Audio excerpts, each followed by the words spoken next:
Listen up or run for cover. Dropping knowledge from the people who have it to the people who need it. The real Brad Lea is dropping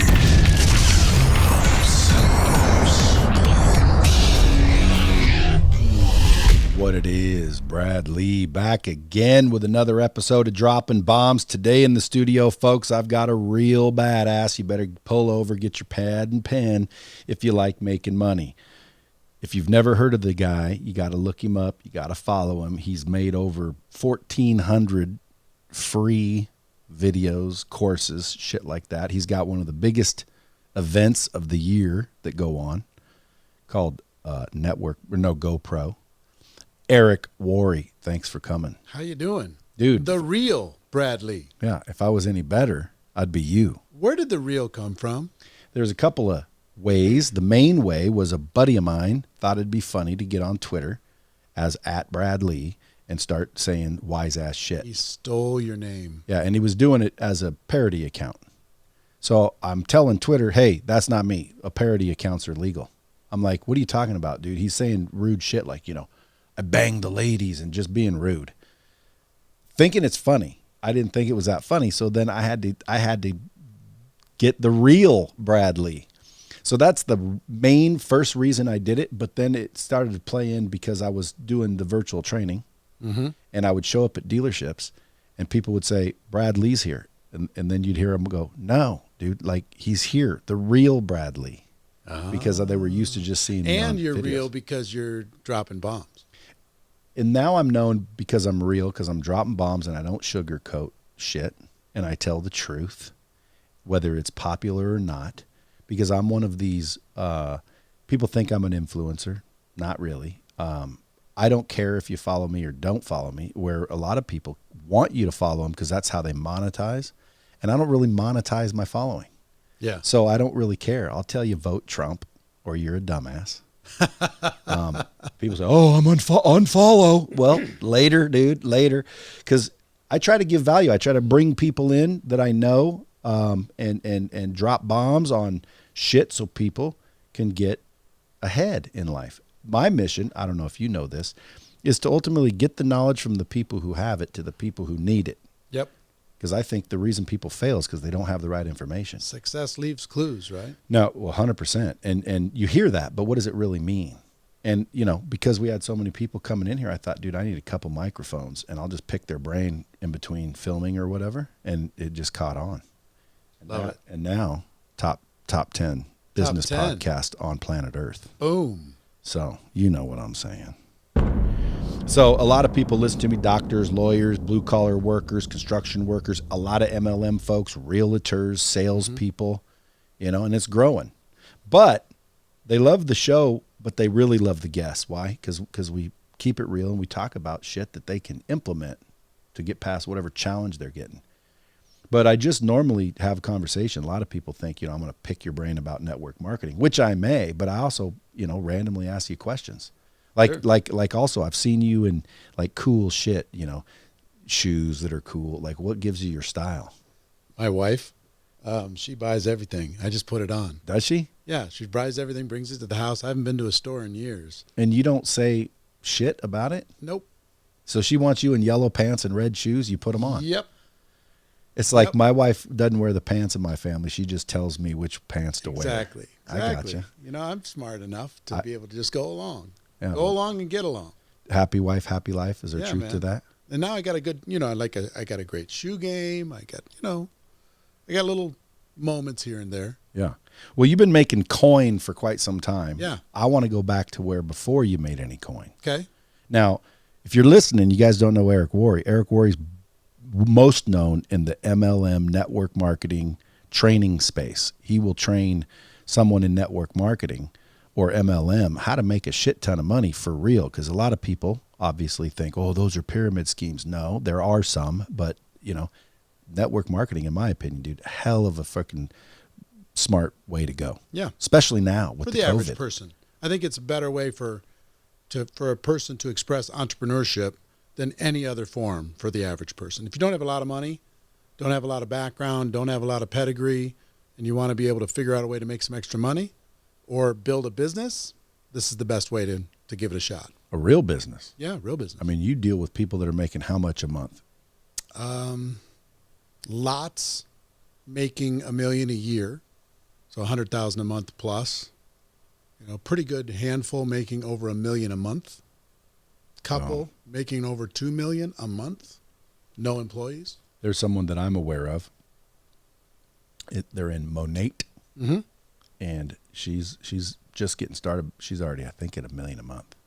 Could be. I don't know. And she was a celebrity. She still is a celebrity. So does that help? Why wouldn't all celebs get into that space? They're usually too cool to go to work. They want to do the influencer thing. Maybe I'll just drop my name and see what happens and see if people follow. That's not how network marketing works. I mean, you got to build a team. You got to lead the team. You got to increase the productivity of that team. Weekly calls. Yeah, whether it's calls or communication in whatever form, Zooms and calls and social media and phone and text and everything else. But, what network marketing allows you to do is build a network and get some leverage. Yeah. Wealthy people have networks. So let's go back. Eric, and by the way, dude, he's got his own jet. His house is like one of the sickest houses in Vegas. You built it. Took you a long 4 long years, time. yeah. And believe me, folks, if you guys ever get invited and it's at Eric's house, make sure you accept over. just to see the freaking view. So before that, Eric Worre, were you broke? Were you a regular Joe like everybody else? I've been involved in the network marketing profession for 32 years. I'm 56. So when I was 23. Who were you then? How much money? What was happening? Flat broke. Broke. I'm the classical, couldn't rub two nickels together type of a guy. I barely graduated high school, bottom 20% of my class, 1.9 GPA. They had to negotiate to get me out in my senior year. Went to one semester at community college, dropped out there, and I had 18 jobs by the time I was 22, counted it up one time. Everything you can do for minimum wage.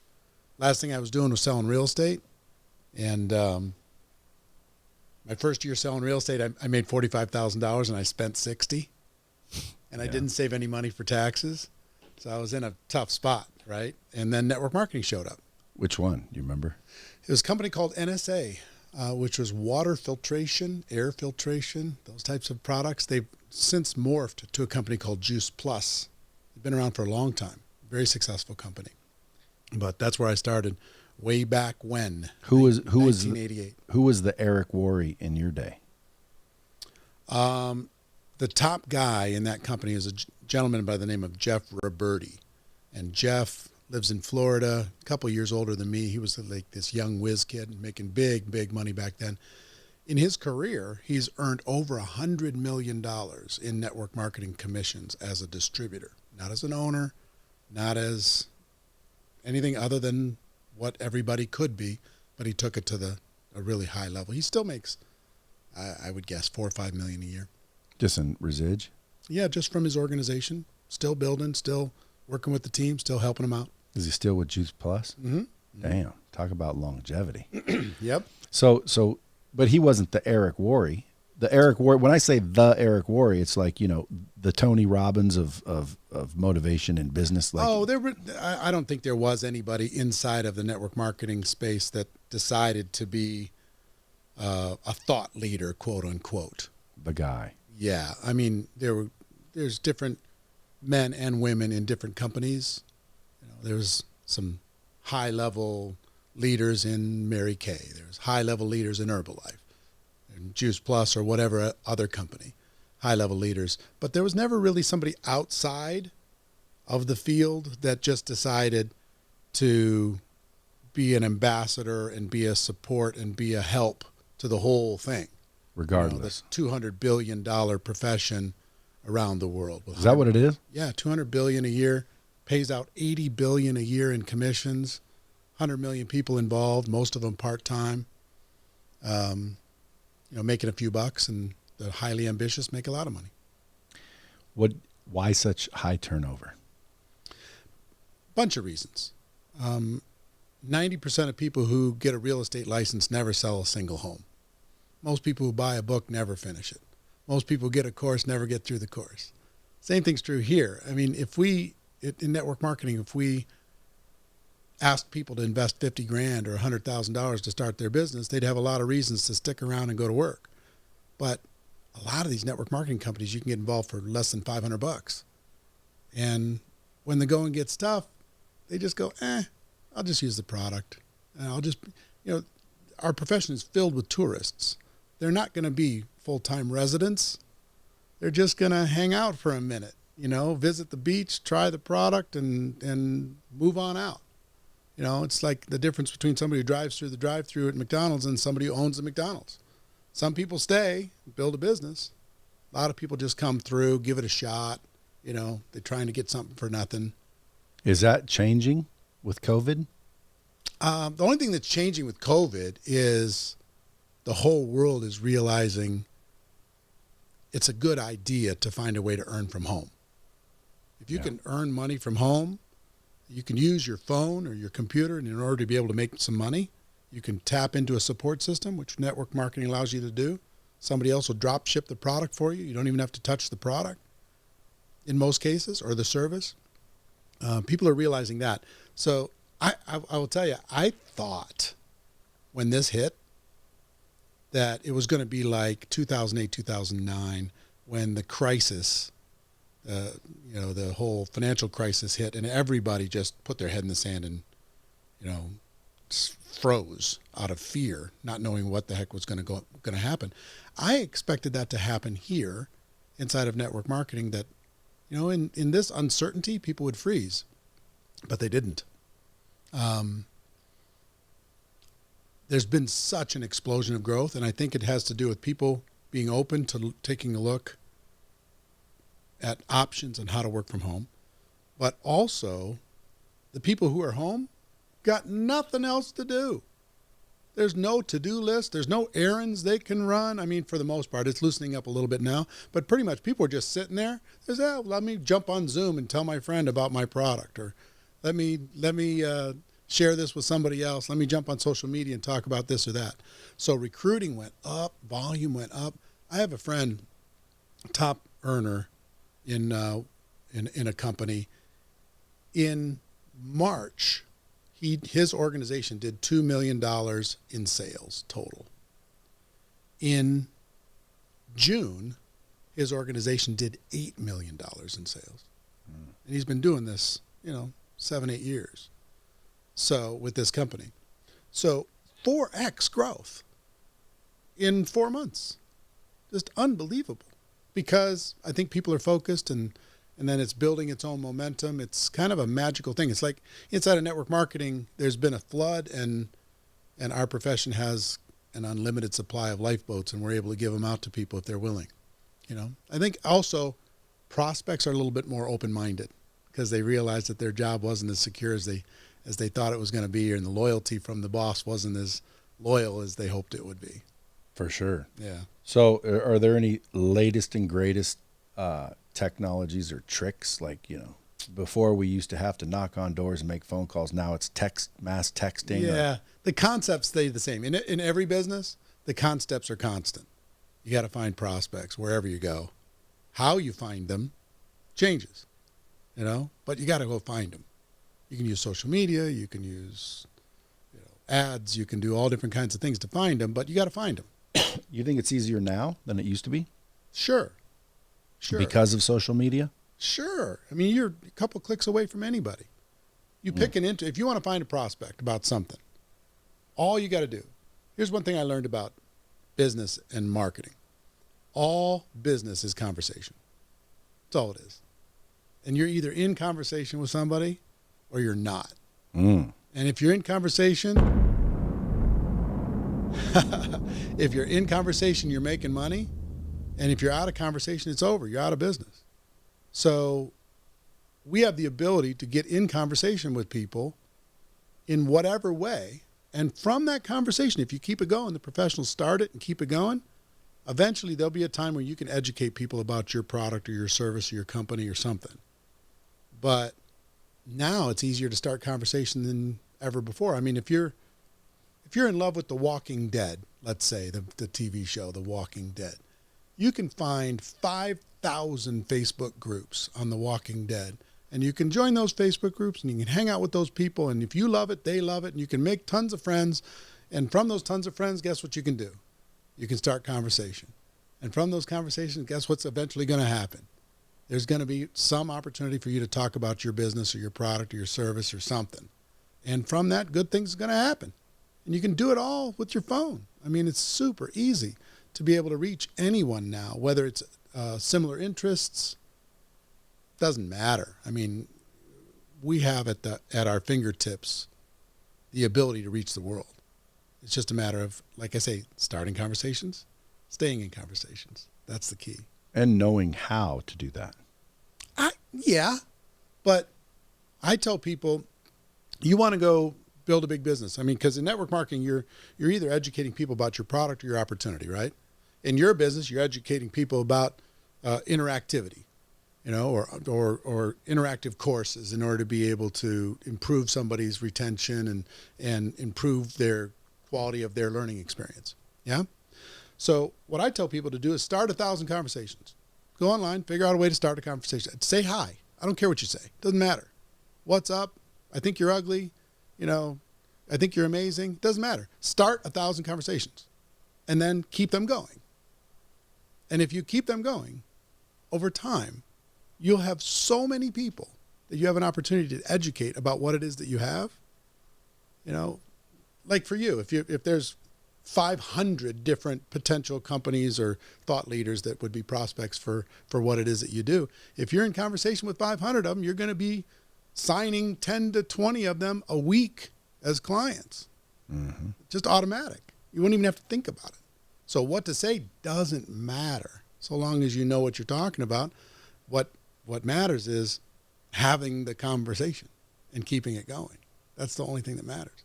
So you're 23 years old, you're in debt. Somebody came along, got you all signed up with NSA. Yeah. How long until you were like successful with that? You have to define success. Making 10 grand a month. Well, that's not success. I know, but believe me, you're talking to the right guy when it comes to that. I say that all the time. But I mean, financially, let's talk financially. For my first 3.5 years, I made just enough money to be miserable. I had the PIN, I had the award, but I had no money. I paid my taxes, paid my business expenses, tried to live, occasionally took the family to Disneyland, and I had nothing. I did not improve my financial situation. I was not financially free. It was tough. I rebuilt my team like 7 times my first 3.5 years. I build it up, fall apart, build it up, fall apart, build it up, fall apart. You hear about these people inside of our business that just start and have these huge businesses. They're just massive, and they don't even know how it happened. And I just wanted to punch those people in the face because that never happened for me. So 3.5 years, I know what they call duplication in my business. I had no leverage in my business. If it happened in my business, I did it. Okay. I closed it. I did it. I trained it. I solved it. I promoted it. I did everything. And then 2 things happened. One, I was kind of focused on timing and positioning and looking for a magical system, maybe signing up the magical person in my business. And at an event, I finally decided to let go of all that and just decide to be an expert. Just put my entire focus, not on results, but to become world class in this profession, not only in theory, but in practice. And when I made that decision, it happened in a moment. I made the decision and that's why I call the book and, all the things that we do, Go Pro. I made this decision to go pro. The fear left my body. I wasn't anxious anymore. And I had a plan. And I realized that nobody could stop me. If I really decided to do it, then I could go all the way to the top. And politics couldn't stop me, and my background couldn't stop me, and my lack of education couldn't stop me. I could go do it.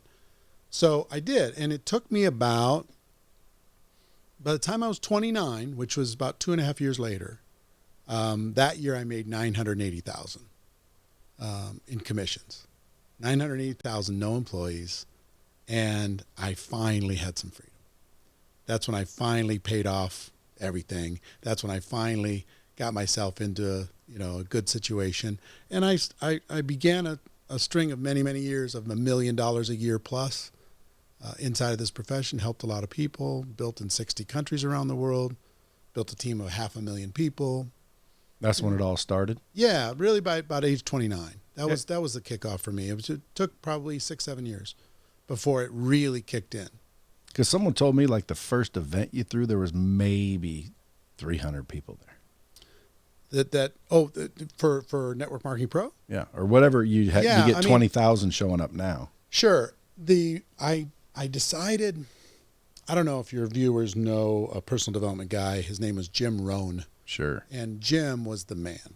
And Jim was my mentor from afar. He never knew my name, and then I became friends with him, and I got to know him and work with him. And he was towards the end of his life. He was in frail health. And this was 11 years ago. I just said, what if Mr. Rohn had a video camera in his pocket? And instead of all the stories I've heard on audio and on stage, if he actually had a video of him experiencing the different things he experienced, and he created a little video blog or something and put it out for the world, that'd be a cool gift for future generations to experience the life that he experienced. So with that, I started Network Marketing Pro, which at the time, this was March 2009. The time was a video blog. I watched what Gary Vaynerchuk did with the Wine Library, and I just decided to reverse engineer that and do it for network marketing. And about 200 times a year, I would turn the video camera on and I would talk about stuff, or I'd interview somebody, or I'd share an idea or share a story. And that turned into this whole new career over the last 11 years of, 5 million people a week now consume the content that I put out on social around the world, and our events are huge. The biggest event we've done here is 18,000. I did a 3-day event last year for 45,000 people live for 3 days in the middle of Germany. And that's fun, yeah. Yeah. And this December, we're going to be hosting the biggest online event in the history of our profession, which will be between 100 and 150,000 people paid attendance. Yeah. It's going to be nuts. So who would have thought? Starting there, building a career, helping people inside of this, learning some lessons along the way, becoming a better version of myself. And at some point, you were going to stop doing those events, weren't you? I thought about it because it was just, every once in a while you get, if you've been doing something for a while, you just kind of go, God, this is such a gift to everybody else, and it's so much work for me. And once you've got enough money in the bank, you're like, how much stress do I want to have in my life? I do that with my social media. Do you? It's just like, oh yeah. I mean, how famous, because we were just talking about this before we started. How famous do you want to be? So I thought about that for about a month, and then I said, no, that's stupid. And now I've added more stress to my life than I've had in 10 years by, building this crazy spaceship studio in Las Vegas for this event that we're going to do, and getting 100,000 people plus to buy a ticket from around the world and provide translation in 18 languages. And the real deal. The real deal. You hire in a group that does that? We have like 7 companies. I literally left a call with 2 of the companies to come here, but 7 different companies arranging to put this together. We made the decision to build a $20 million studio for a virtual online event. If you can imagine, 360 degrees, 62 feet around, 14 feet tall LED video walls, 1.9 millimeter 4K quality all the way around, with people like it's a huge stadium and the speaker in the middle, the physical speaker in the middle. We made the decision to do all this with 7 different companies and deliver it and sell it with 17 weeks notice. Now, why the screens around the edge? What's put on there? People. So like when you watch a Zoom, it's going to be just filled with faces? You will see in 360 about 3,000 people at a time. And we'll rotate those people about every 10 minutes. So they'll physically be in the arena. The speaker will feel that they're in the arena. You'll be able to interact with them, bring them up on the big screen, do all different kinds of things with them. The reason why we're doing this is, I think, to make an online event interesting, it has to be interactive, number one, and it has to be just over-the-top, visual, spectacle, outrageous, beyond belief type of a thing. It just can't be like a Zoom call or a YouTube video or something. You got to just make it outrageous. Yeah, if I want to do a mini version of one of these studios, is the wall the key? I think it's the key, having it in the round. So if you're looking at a speaker, you can see behind them, you can see a whole audience of people. If you're looking over their shoulder, you see somebody else, and then that person can interact with those people. So if I'm on the screen, how do I talk to this person? Just turn around and talk to them. What do you mean?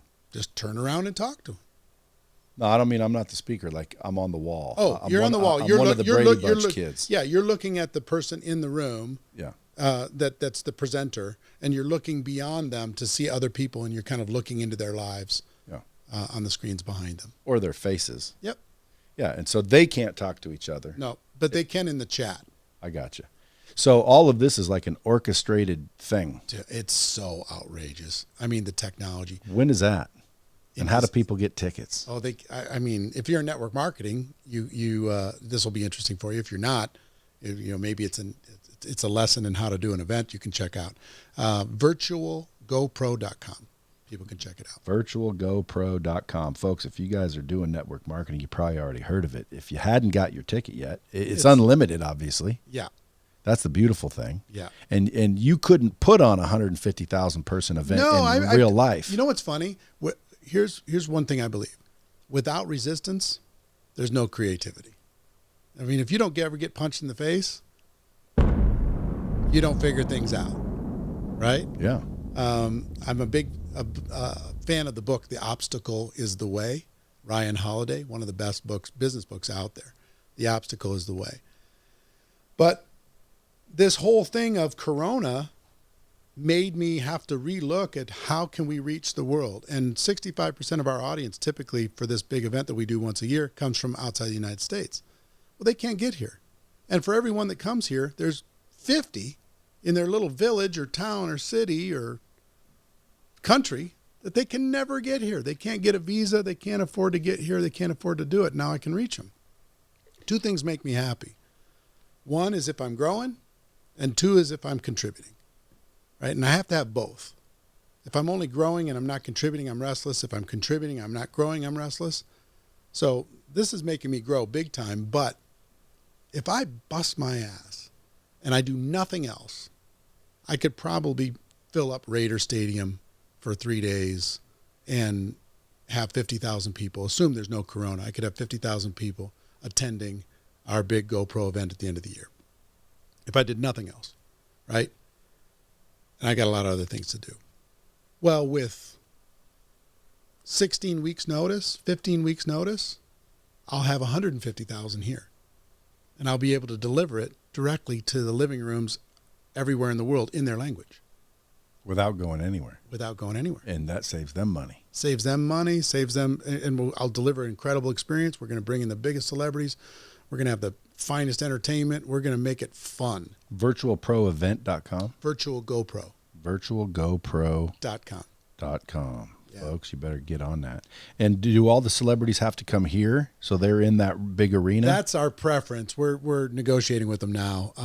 But sometimes you can be like, over to you, Tony. Yeah. We can do that too. I would prefer that I get the big shot celeb right in that spaceship that we're building and kind of virtually high-fiving the people on the screen than having some pre-recorded deal. Yeah. That's my preference. But we'll see what they're willing to do. If we keep it safe and, COVID friendly and all that stuff, we can, throw them on a plane, fly them in here, have them do their thing, they'll fly home. What platform? Is it like a Zoom or something? The Zoom will be a piece of it that people will connect to. But like I say, the technology behind this, I want you to just imagine, okay? I'm going to have approximately 400 Zoom rooms that hold 300 people each, with support people in each one of those rooms, at least 3 of them. Okay? So that's 1,200 support people. Plus I have to, for each room, I have to have an individual iMac computer. So I have to have 400 iMacs, all right, backed up to the cloud, and 1,200 people to support this thing. Man, when I said yes to this deal, I had no clue. But I'll give you another key to success. I'm sure it's worked for you. It's worked for every entrepreneur I know. Here's the formula for success for entrepreneurs. Say yes, tell the world, figure it out. That's the deal. Mm.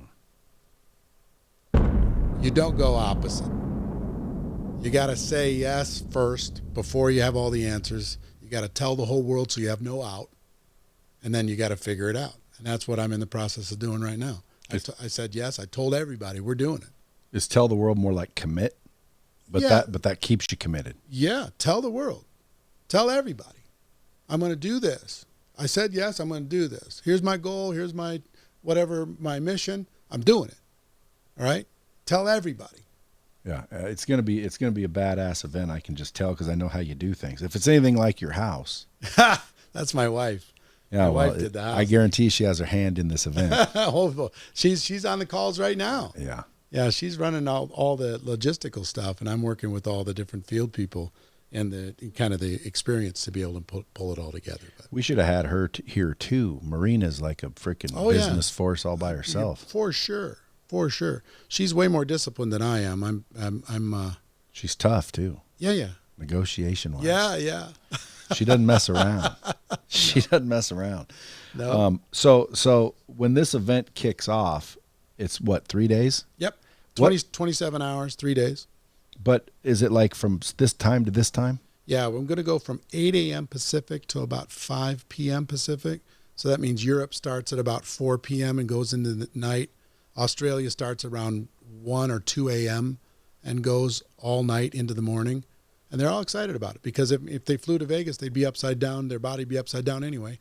So now they're going to be upside down at home. And if you want, dude, you can log in when you wake up. Yeah, but there's no replays. That's one thing I learned about online events. Can't have replays. No replays? Ever. What does that mean? You got to watch or you lose it. Damn. Because if you provide replays to an online event, nobody will ever watch. They won't watch nothing. Ever. So do you advertise no replays? Yeah, no replays. Now, to get 150,000 people at an event, that still requires marketing. Yeah. So even if someone went out and they spent the 20 mil and they said, okay, I'm putting on an event, how do you let 150,000 people know that it exists? Look, I wouldn't even recommend that you try. I mean, this is an accumulation of 32 years and lots of relationships. And the fact that if I get 400 or 500 people to each get their own little private Zoom room inside of this event for 300, I have 150,000.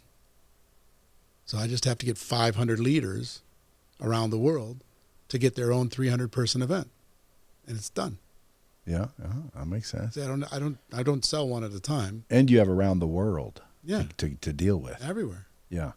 Do you think around the world is bigger than the U.S. when it comes to MLM? Yeah, 70%. I mean, network marketing U.S. is maybe 25% total volume of the world when it comes to network marketing. Tell me the biggest and best nugget Rohn gave you. Oh, man. So many. For things to change, you have to change. For things to get better, you have to get better. It's not out there, it's in here. That was the biggest thing. It just, grow up and stop blaming other people. You've got to change. Take charge of your life. That was one. The other one is you become the average of the 5 people you spend the most time with. Do you believe that? 100%. So what if you hang out with your kids all day? Well, they're going to have an impact. You have to make sure that you balance that with some other resources. You have to have some other people. You can't be at the top of the food chain in your circle of friends. If you're the big kahuna and everybody's sucking up to you, you're in the wrong crowd. Yeah. You got to be at the bottom end and let the super successful people pull you up. But I mean, I don't hang out with many people though. That's because when it doesn't have to be hang out. I mean, here's the thing. At the beginning, Jim Rohn taught you're going to become the average of the 5 people you spend the most time with. If you don't like that average, 3 things you can do. 1, you can limit your association with negative influence. Don't spend as much time. 2, you can disassociate. Don't spend any time. Or 3, you can expand your association with positive influence, and that will accelerate your life. Okay? So I was good at limiting my time with negative people, and I was also pretty good at disassociating with the people that were never going to help me move forward in my life. But how do I get around positive people? Because you know what they're trying to do? Limit their association with me. I was nobody's prize. You know what I mean? It's just like, no, I don't want to be around that guy. He's going to bring my average down. Yeah. You know? So at the beginning, I had to audio. Back in the day, it was like audio cassettes and CDs. They became one of my 5 that I was spending time with. Books became one of my 5.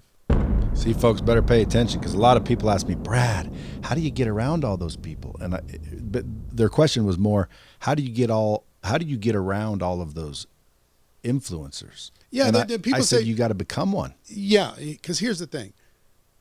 You can leverage. Jim Rohn became one of my best friends before I ever met him.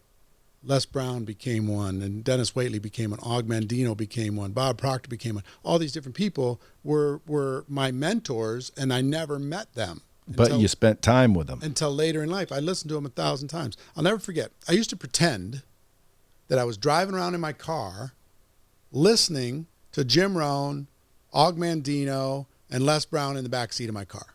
And they were just talking to each other and sharing ideas, and I got to soak it all up, and I was like driving Miss Daisy, riding around, learning. Okay? Yeah. And get this, 6 years after that little mental image, 6 years later, I was in Dallas, Texas. I was driving my car, and in the back seat of my car were Jim Rohn, Og Mandino, and Les Brown having a conversation, talking about ideas. And I was like, oh my God. That's crazy. That just actually happened. They had no idea. But what I learned from books, events, mentors, coaches, courses, today podcasts, is I let those things mentor me when I hadn't earned my way into a crowd. Because people say, go buy a millionaire lunch. Well, good luck with that. They're not going to have too much time for you, I promise. Yeah. Okay? So I had to earn my way into buying somebody lunch. So I did that by these virtual things. And then inside of my profession, you could find people that had a vested interest in you and ask them for some mentorship. So I got some mentors that I started to push me and challenge me. And I learned to earn my way into the crowd, earn my way into the next group, right? So today I'm friends with Richard Branson. I'm friends with Tony Robbins. I'm friends with Pitbull. I'm friends with, all these different people. But, they'll take my call, they'll respond if I message them immediately. But guess what? That took some time. Sure it did. But now being in that group, man, every time I'm in that group, every time I interact with them at all, they remind me how small I'm playing. They're like, come on, Eric, you can go bigger than this. Why are you playing so small? Why are you apologizing for your existence? Come on, let's go. So yeah, you can earn your way into a new crowd. Jim Rohn taught me that.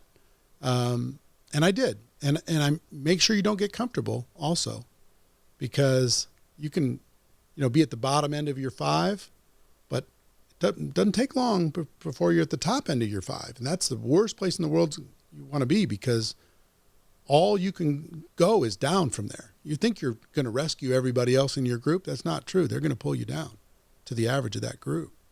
Folks, better pay attention. It's for real.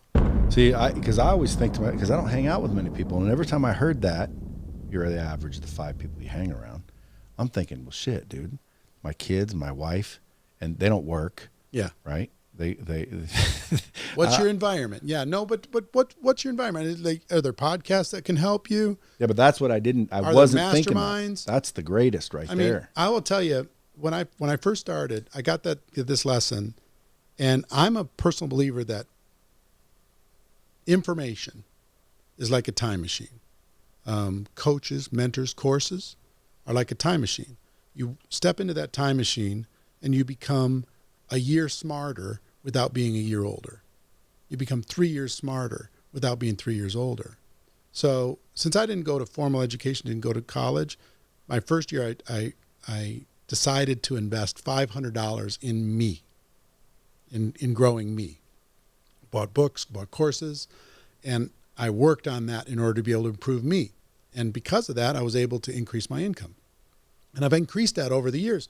Today, my wife and I spend over $500,000 a year on mentors, coaches, mastermind groups, all designed to help us play bigger. $500,000. Now, you don't have to start with $500,000, but why are we doing that? Because we want to figure out a way to contribute on a bigger level. And we need somebody to tell us that we're playing too small. You know, everybody needs somebody whispering in your ear, number one, kick you in the ass, number two, saying, come on, stop hiding. Stop playing around. We only get to do this once as far as we know. Let's go. Do this thing. So if you have people telling you to slow down, you're in the wrong group. Mm. For real. Or you're thinking too big. Like, hey, dude, you're thinking too big. That's the wrong group. Yeah. Because I don't believe you can think too big. I mean, I think I have three belief systems generally for anybody that I come into contact with. One is they need to think bigger. The world's not served by them playing small. They need to think bigger. If there's any epidemic, it's a lack of imagination. You've got to engage your imagination in the biggest way possible. Whatever your goals are, you need to double them and double them again. Outrageous, ridiculous, completely unreasonable, to the point that it feels inauthentic to even say it, right? It's just like stupid. And then reverse engineer. What would have to happen for that to occur, for that to become real, right? And then go to work, start attracting the right people into your life and the right ideas and the right information in order to be able to turn it into reality. You might not hit the whole thing, but boy, with the stretch, are you going to hit more than you thought, for sure. So number one, think bigger. Number two, you need to be stronger. There's so much whining and complaining and blaming in this world.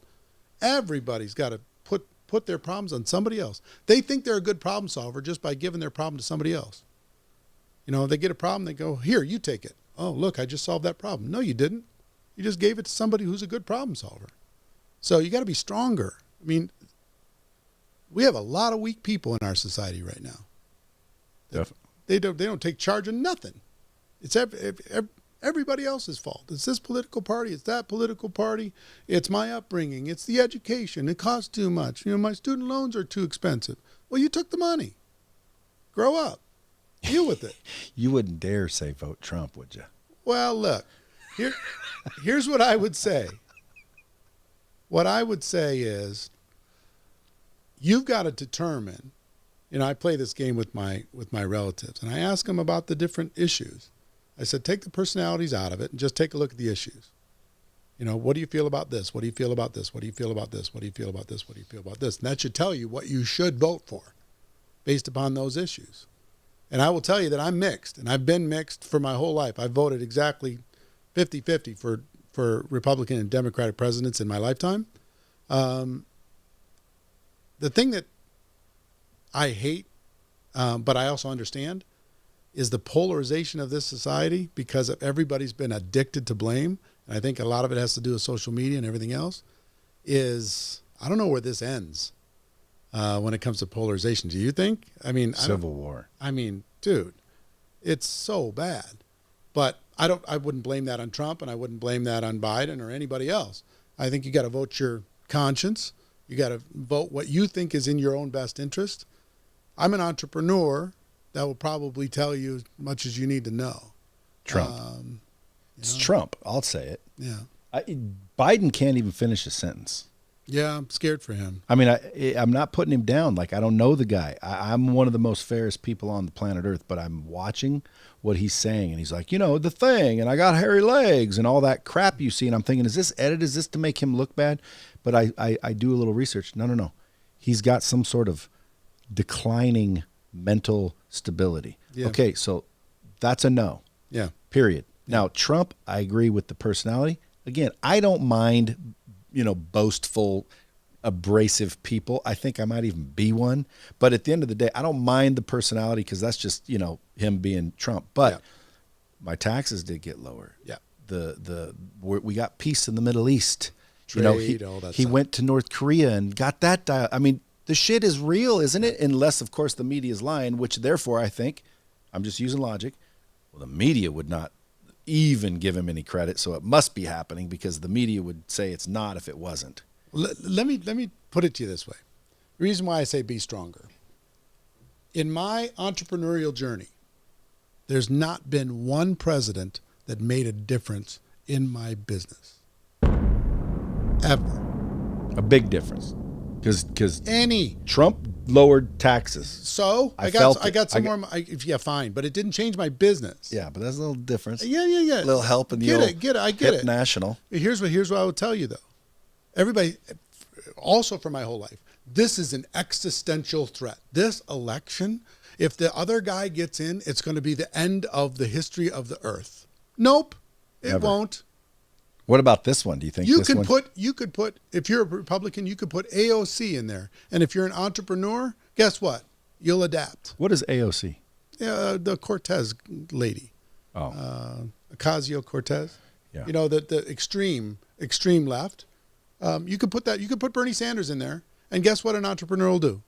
Win anyway. Adapt. Yeah. That's what you do. I forget. Someone said they're raising taxes. I said, well, then make more money. Yeah.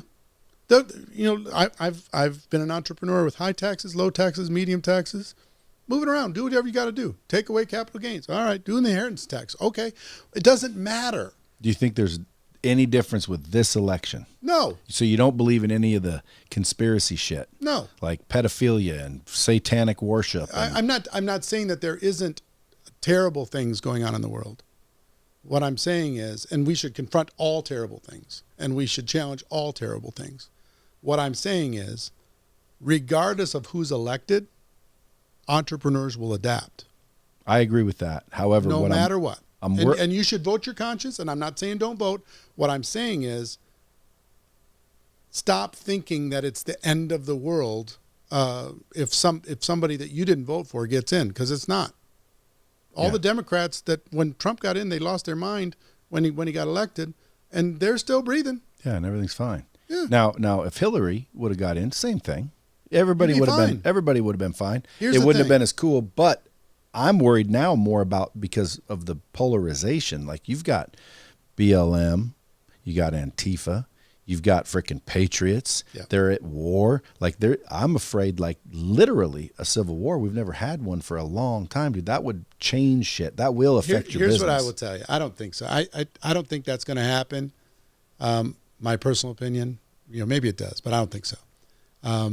You want to understand what's going on in the world. There's a book by Ryan Holiday called Trust Me, I'm Lying.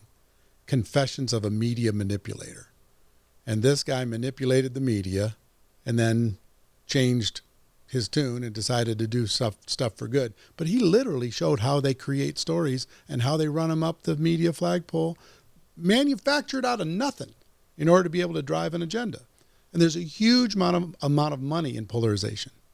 Tons. Because if you get somebody mad or passionate about any issue, you get eyeballs. If you get eyeballs, you get clicks. If you get clicks, you get advertising. You get advertising, you get all the dollars. So there's just tons and tons of money in controversy and polarization. So that's where most of this is going. Of course, all the opposite parties are wanting to tell the world that this is going to be the end of everything. And now we got a Supreme Court, and it's going to be battle royale over the Supreme Court. Same kind of thing. Oh, the court's going to go this way. The court's going to go that way. Look, I've been looking at this for, 35, 36 years since I was able to vote. Doesn't matter. Nope. Nothing matters. Nope. It matters. Keep your eye on the ball. It matters if you're on the take. Yeah. It matters if you're a cog in somebody else's wheel. But if you're an entrepreneur, you adapt. You will. It's all you do. Couldn't have said it better. I might not even have said that, only because I get wrapped up in the... I know. Like I say, it's anybody says existential, anything, I'm like, come on, stop. So, 1, you need to think bigger. 2, you need to be stronger. Stop whining. Stop complaining. You should pay find your friend and have them collect $100 from you every time you complain about something or you blame somebody else for your lack of something. I understand the strife that's going on in the world today, and I also have empathy towards injustice of any sort.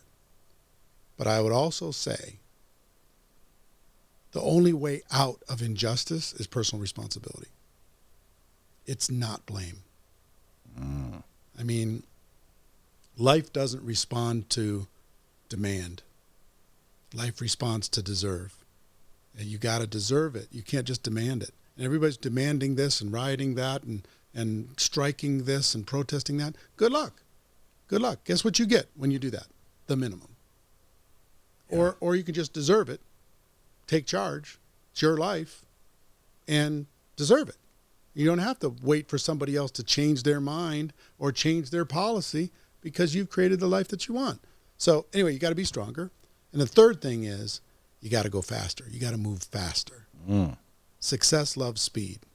Velocity is so important. You got to go now. Do it now. Don't wait. Don't go 6 months down the road. So procrastination's a killer. You got to go now. Velocity, man. Momentum. If you're going to get a goal done and you set a goal for 10 months, get it done in 10 weeks. Get it done. There's so much reward for going fast, especially in this world. Is this what people can expect if they were to follow you? Yeah, well, look, this is part of this is how I live. I go fast. I say yes, I tell the world, and I figure it out. Most people are not emotionally prepared for that. Yeah, but not only that, you've had access to some real thought leaders along the way, and still do. And a lot of things you're just basically learning, regardless of how you learned it. Yeah. And you're a lot of times just giving it away. Sure. I mean, look, here's what I know. Truth is old. Truth is old, man. It keeps showing up in different packages. They thought when they came out with The Secret, oh, that's amazing. You can attract things into your life. That's been a principle for thousands of years, that your imagination and your state can start to attract things into your life. You make 1,000 little subconscious decisions that change things for the better. My bias is towards personal responsibility and away from blame. That's my bias generally. And then I think there's some tactics in order to be able to do better. But like I say, think bigger. Most people are playing way, way, way small. They've been programmed to be a piece in somebody else's dream. They've been programmed to think like an employee, to do as they're told, to follow instructions, to color inside the lines, be a good boy, be a good girl. And guess what entrepreneurs do? The people who change the world, they color outside the lines, all the time. They don't even pay attention to the lines. What about people that are afraid to offend and or disrupt the apple cart? That's part of your programming. You were told it's safe to play, to be behind the scenes and don't raise your voice. And it's better to be seen and not heard. And, brush your teeth or there's going to be consequences. Finish your homework or there's going to be consequences. Don't show up late for work or there's going to be consequences. At some point, you got to do stuff that's not an assignment. You know what I mean? Most people respond to what's demanded of them. So you got to demand something different of yourself. You know what I'm saying? Oh, yeah. So in all of this, you want to change, you got to be, or what was it he said? You want true change, you got to change. No. For things to change, you've got to change. Yeah. For things to get better, you have to get better. Period. So people protesting for things to get better, you've got to get better. For things to change, you've got to change. It's about personal responsibility. Now, that doesn't mean the people who are doing things in an unjust way don't have to take personal responsibility too. Everybody does. But we win when we take responsibility. All we have is conflict when we're professional blamers. You got guns? A couple. I'm not a fan. I'm not a fan. I will tell you, when Corona hit. I wish I had your political, No, you don't. Yeah, I do. Because like I'm a dumbass. Like I'd be way bigger, way richer if I just shut up and be more intelligently aware of again, I'll say, vote Trump. And then you walk out here going, see, you didn't say anything. You said, I vote this way, I vote this way. You give some good information, when in reality, deep down, dude, you can be like, fuck yeah, Trump. But you'll never say it because you're smarter. I need to be smarter. Well, I don't know. You're dropping bombs, man. Yeah, well. I grew up in the country. Yeah, you know what happens when you drop bombs? What? Everything's destroyed. No, not everything. My landscape's all fucked up. I got craters everywhere. There's smoke in the air. I grew up in the country. I grew up with a gun in my hand, hunting everything, shooting everything, fishing, shooting, doing all that stuff. I lost my appetite for hunting when I was 13 years old. Had a tragic circumstance. I'll tell you my story. We grew up in the country, and a farmer called and said, I've got a bunch of rabbits. If you and your friends want to come over and shoot some rabbits. Rabbits are hard to shoot, right? Rabbits are tough to shoot in the wild. They're moving pretty quick. So I'm like, oh, rabbits. Oh, we can have rabbit stew or something. I grew up in the country. So me and some friends got in a pickup truck, and we went over there when my dad was over there, and there was rabbits everywhere. The farmer wasn't home. There was rabbits on the driveway. There was rabbits on the lawn. There was rabbits around the barn. There was probably, as far as you could see, there's probably 300 rabbits I could see. So he's not around, so it's just like, okay, boom. Rabbit falls over, throw him on the road. They didn't even run. Boom, shoot the next one. Boom, shoot the next one. Pretty soon there's a little pile of rabbits. And I'm kind of losing my appetite for this, after a rabbit like 20. And I hit a rabbit, and it was under a broken down car, like out by the barn, and it hid under there, and it was screaming. I don't know if you ever heard a rabbit scream, but it's like human sounding, and it wouldn't stop. It just kept screaming and screaming, and I couldn't put it out of its misery, and it went on and it went on, and finally I burst into tears, and I gave my gun to my dad, and I said, I'm done. And I walked home. I couldn't do it anymore, right? So all my family and stuff, they still go deer hunting and do all that stuff. So for me, I just said, you know what? I can go to the grocery store and get what I need. I don't need to go kill my own meat in order to be able to eat. I don't judge it, but it's just not for me, right? So when Corona hits, all I can imagine is if things get really bad here in Vegas. I saw the movie The Purge, and I could just see the unemployed crawling up the hill towards my house, and say, we're coming to get some. So I was just like, well, should I? So we went down to the gun store here. I haven't had a gun in years. And it's the most, have you been to a gun store since COVID? Mm-hmm. It's like the biggest boom they've ever experienced. They're back ordered on everything. They just get they're as soon as they get something in, it's immediately sold. It's just like, holy moly. So we got a few guns, put them in the safe. Well, it's Hopefully funny. I'll never have to use them. Dude, it's funny that you have that story. I've got a very similar one. We went hunting, and we used to grab our guns and go shoot things. Yeah. And so I shot this deer, and it didn't die. And deers scream too. Mm-hmm. Deer scream too. Mm-hmm. So I ran around, walked up to it. I pointed the gun at its head so I could put it out of its misery because I felt bad. It was screaming. And, dude, it was just trying to get water. Yeah. And my asshole shot it. So, then it just injured it. It was just, but it couldn't move for some reason. It was just sitting there. And I walked up and had a big old eye looking at me, and the eye was scared shitless. And there it was screaming. So I put the gun to its head, and I turned my head so I didn't get splattered or anything. And I pulled the trigger, and the screaming got louder. And I looked back, and all I did was shot its jaw off. No, dude. And, dude, I'm like, oh, my God. And then my friend had this big buck knife, came up, picked up its back leg, stuck it in the gut, just out came its guts, and it just finally slowly stopped screaming and died. And then we left a big mound of flesh because all he took was the backstrap. And I'm sitting there looking at a steaming, it was a beautiful deer. Now it's a pile of crap. I never hunted since, dude. It's damn near the same experience. Like, I don't hunt. People say, dude, don't be a puss. No, look, if I'm starving, I'll hunt. Yeah. but I'm not starving. Yeah. And I will not shoot animals. It's just for me. I don't understand. You know, I understand the tradition of it, and my like I say, my family goes out there and they do pass it down to their kids, and they get all the training. And they go out there and they do their deer stands and they do all this stuff. It's just not for me. I mean, you know, look, go have fun, go do your traditions. I eat meat, so I understand the hypocrisy of it. Yeah. Okay. I just feel bad. I just don't want to kill the cow.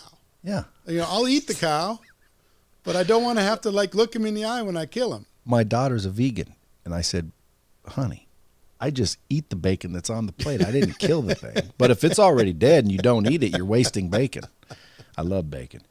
Hey, so real quick, let's say 3 books that if you haven't read these books, you're an idiot. You already mentioned The Obstacle is the Way by Ryan Holiday. You've mentioned two by Ryan Holiday. I mentioned Trust Me, I'm Lying by Ryan Holiday. Yeah, I love that kid. So 3 different ones. So good. Anything by Jim Rohn? No, he didn't really do good with books. His was mostly courses. I would say The Magic of Thinking Big by Schwartz. Amazing book. Atlas Shrugged. It's a novel. You know, it's 1,100 pages. It's not for wimps. You know what's crazy about that book, according to what they say?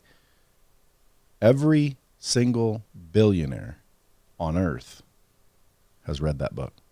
Well, that's why I'm reading the book. Are you reading it now? I have to. For the first time? I wish I can go back to the first time. It's the first time. Oh my God. How far are you in? Just got started. Just understand, let me tell you something about this book, okay? I'm 33 years old. I'm 56 now, but when I'm 33 years old, I went through a major business crisis. Massive change, all kinds of drama. And I was at a friend's house in California, and he's multimillionaire, house filled with books. And I asked him, just on a lark, what book influenced your success more than any other book? And he didn't even hesitate. He said, Atlas Shrugged. I'm like, what? I never even heard of it. He said, Eric, and this is the time, 20 plus years ago. He said they did a survey of the top 10 self-made men in the world, and 7 out of the 10 credited this book with their success more than any other book. And this book was rated the number 2 most influential book in the United States behind the Bible by the Book of the Month Club and by the Library of Congress. And I went, what? So here's what I will tell you about the book. Just you need to understand. It's 1,100 pages. It's a novel. It'll describe exactly what's going on in the world today. And you need to get about 250 pages in before the penny drops. You know, they got to set up a lot of stuff in the 250 pages. So just endure it to get to that stage. But then as an entrepreneur, you'll be home. You'll be like, oh my gosh, this is unbelievable. I wish I can go back and listen to it for the first time. The Magic of Thinking Big. Not listen to it, but read it. The Magic of Thinking Big by Schwartz, Atlas Shrugged, Ayn Rand. One of my favorites forever is Illusions by Richard Bach. Illusions. Everything in this life is an illusion. You just need to understand that, engage your imagination, build whatever you want. Folks, if you didn't get value from this episode, you're straight crazy. I got a whole page of notes. Number 1, I appreciate you coming down. I know you're busy. My pleasure. You guys, he's got his own podcast, GoPro Podcast. He's got his own academy, GoPro Academy. If you were, again, thinking about getting in the business, you'd be crazy not to, or wait for my course. No, just joking. Yeah, for sure. I'm not doing that. And then free Facebook community called Straight Talk. You can find him anywhere. Facebook, you know, NMPRO. Yeah, just look up Eric Worre on any social media. Mainly Instagram's where you hang out. Instagram, Facebook, everywhere. At Eric Worre, that's spelled WORRE. And or go to Network Marketing Pro. And just so you know, I didn't come here to promote anything. I know. I just come here because you're my buddy. I'm the one promoting. I want to see you do well, and I love the fact that you're doing great work, and keep it up. I will. Keep talking straight. Dude, I got to keep hanging around with people like you. Yeah. Folks, share this out. If it's something you can do for me, share it out. Also, follow Eric. Hit him up with the hashtag Bomb Squad so he knows where you came from. Till next time, keep it real.